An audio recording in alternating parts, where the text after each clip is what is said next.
Welcome to அபீஸ் food book. சம்மரில் மலிவாக கிடைக்கிற பூசணிக்காயை வச்சு அல்வா எப்படி செய்கிறதுன்னு பார்ப்போம். தோல் மேலே வெள்ளையாக உள்ள முத்தின பூசணிக்காயை எடுத்துக்கோங்க.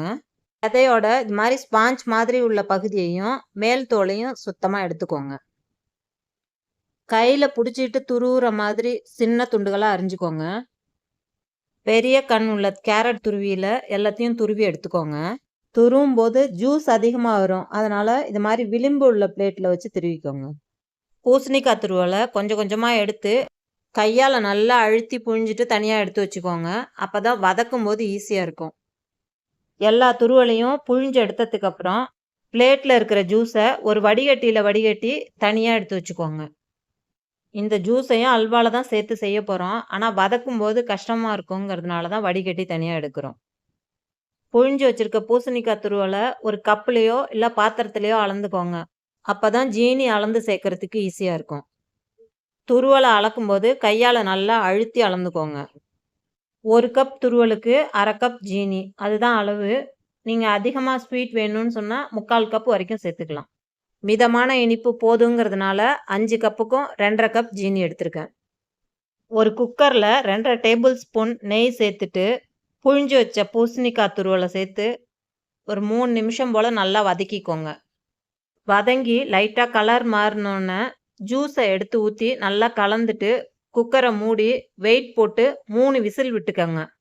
ஸ்டீம் சுத்தமாக அடங்கினதுக்கப்புறம் எடுத்து பார்த்தீங்கன்னா பூசணிக்காய் துருவல் இது மாதிரி நல்லா வெந்து கலர் சேஞ்ச் ஆகிருக்கும். ஆனால் அடியில் தண்ணி இருக்கும், அதனால் ஹை ஃப்ளேமில் ஒரு 4-5 நிமிஷம் கிளறினீங்கன்னா தண்ணி கொஞ்சம் வற்றிடும். இது போல் தண்ணி பிரிஞ்சு வராமல் கொஞ்சம் வற்றினதுக்கப்புறம் ஜீனி சேர்த்துக்கோங்க. முன்னாடியே ஜீனி சேர்த்துட்டிங்கன்னா மேலே தெறிக்கும். இனிப்பு தூக்கலாக தெரியறதுக்கு 1/4 டீஸ்பூன் உப்பு சேர்த்துக்கோங்க.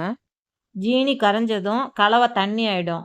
அதுக்கப்புறம் மீடியம் ஃப்ளேம்லேயே வச்சு அப்பப்போ கலந்து கொடுத்துக்கிட்டே இருங்க. ஹை ஃப்ளேமில் வச்சு கிளறினீங்கன்னா சீக்கிரம் ரெடி ஆகிடும், ஆனால் கைவிடாமல் கிளறணும்.